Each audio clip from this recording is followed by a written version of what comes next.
What was life really like inside the British National Party? Well, the book The Fanatics, which I first wrote in 2004, is very graphic and very detailed.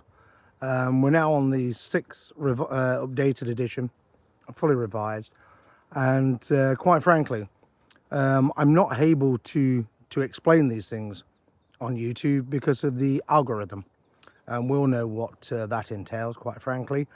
But the book in itself is very graphic.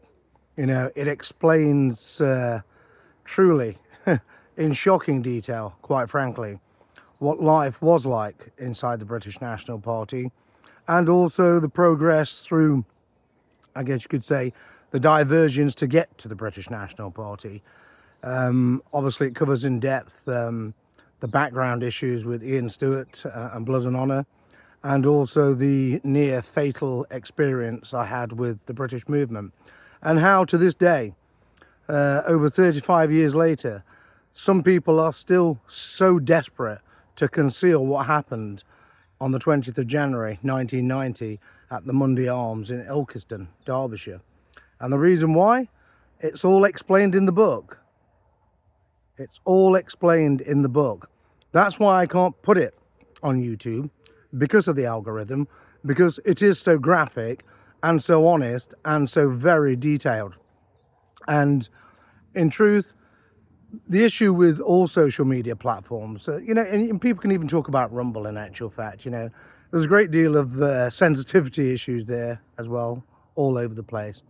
But, you know, when I first published the book in March 2004, you know, it caused a great deal of consternation and attracted a great deal of criticism, obviously, because I'll say this, no one from the British National Party, particularly of a senior rank, has ever come forward and explained the truth of what life was like in the British National Party.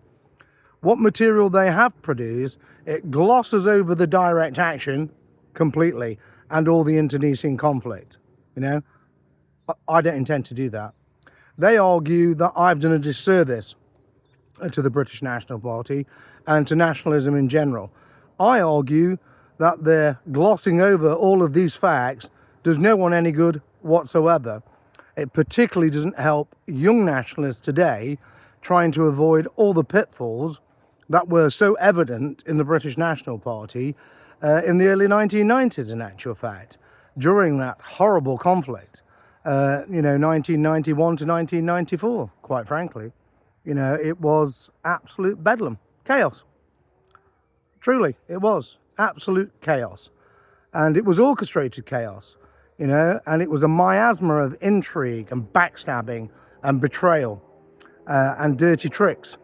And obviously a litany of direct action. I have to use that phrase, direct action, here on YouTube for obvious reasons. It's the algorithm. But I can assure you, if you like the rise and fall of the British National Party docu-series, then you'll like the book even more. Because quite frankly, the book is the docu-series times 10 in terms of graphic detail. And I think people really should pay much more attention to the graphic detail instead of just reading some accounts of, you know, this is what we believe, this is how we could have done better, etc. I mean, that's just lame. All of it. It's lame. It doesn't explain anything. Truly. It doesn't explain where the British National Party went wrong.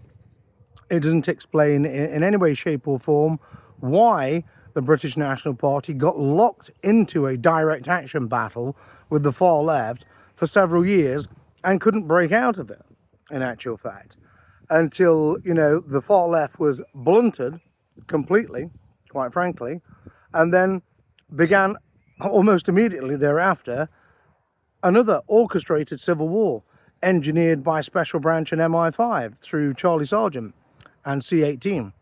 And the book covers all of this, you know, and it covers legal trials as well, very shady, dirty tricks in the criminal courts used against nationalists, and how I was targeted some 35 years ago by Special Branch and having refused to do their bidding, how they've, in essence, persecuted me for 35 years, quite frankly. And they continue to do so because we don't live in a country that has any freedom of expression. And if you get too close to the nerve, being no doubt whatsoever, prison is where you go. Because that's what this evil little country does. It throws victims of crime, it's called victim shaming, into prison to conceal criminality, real criminality that is. And we all know this from the grooming gangs cover-up as well, don't we?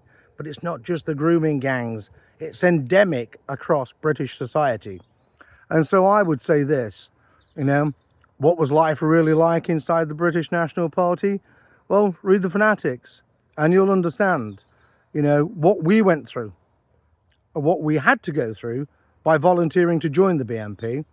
And you'll understand what I went through and the reason why I wrote the book and why it's so important for people to avoid the path that we took. I totally recommend it to you. I would, wouldn't I? You know, because I'm the author. But truthfully, no one in the British nationalist scene has ever produced anything quite so graphically detailed as this book. And that's why so many people are envious and bitter about the book.